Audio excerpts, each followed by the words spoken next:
Hey everyone, I'm back, and today we're going to be talking about The Living Daylights. And this movie came out in 1987 and is directed by John Glenn, who has done many James Bond movies in the past. And this is the first James Bond movie to star Timothy Dalton. And I really enjoyed this one. I thought it was much better than A View to a Kill, which I really don't like. And this one just offered me a lot more. And the James Bond theme was updated. That was one thing that I did like, and I enjoyed the song that was used in the opening credits. That was enjoyable for me, and I liked Timothy Dalton as James Bond. I thought he did a pretty good job in this movie. Would I say he's better than either Sean Connery or Roger Moore? No. I just feel as though he works really well in the action scenes, and he also looks the part, and does a pretty good job at convincing me that he's a spy. But as far as women always coming after him, or he is the guy that you want to be, I wasn't buying it as much as I was with Sean Connery or Roger Moore. I feel as though those two actors did it much better, but still not a whole lot to complain about because I still bought him as the character. And like all of these James Bond movies, I admire the usage of practical effects and stunt work, and there's plenty of that to be found in this movie, and I really appreciated it. And there were some really good action scenes in this movie, and one of the better directed James Bond movies as well.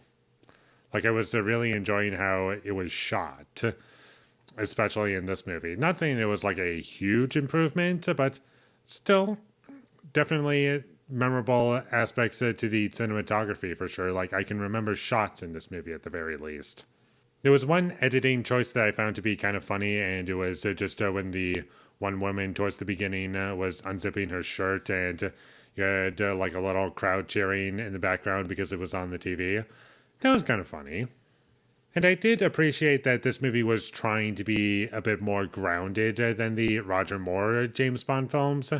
Not saying that I buy it as a oh yeah, this is something that would happen in real life, or yeah, this is so grounded to the point where I genuinely believe what's going on, and it's just so grounded and just so many other realistic spy thrillers or any thriller really. That's not really the case. It's still kind of cheesy and kind of dumb, but I do appreciate the attempt at a different direction was appreciated for this movie.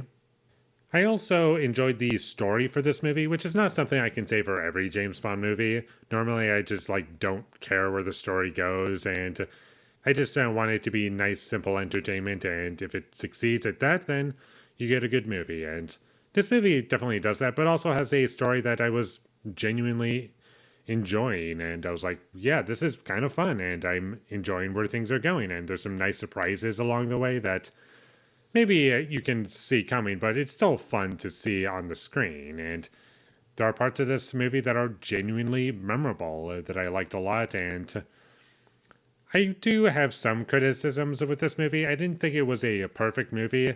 Like, there was some green screen that was kind of noticeable to me, and some of the action was poorly edited at times, just early on. But most of it was pretty well done, in my opinion. And there were some slow parts in this movie that I don't fully connect with, but overall I did find it entertaining, and it just succeeded as a fun spy film that worked for what it was. And the only other criticism that I have with this movie would be, without spoiling anything, just a lack of wind towards the end. I'm like, it doesn't look like you're in danger, or at least what you're showing, it doesn't feel the danger that you're implying.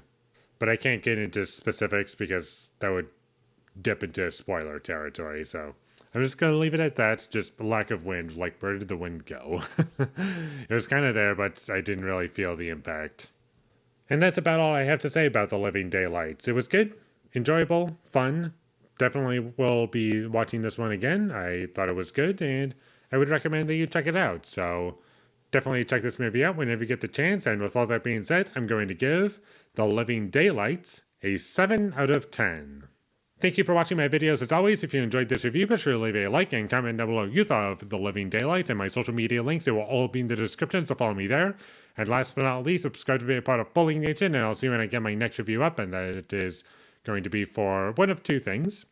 Depending on if I'm able to catch it in theaters, that would be Marty Supreme, because I'm going to see if I can catch that when it's in theaters. That's the original plan.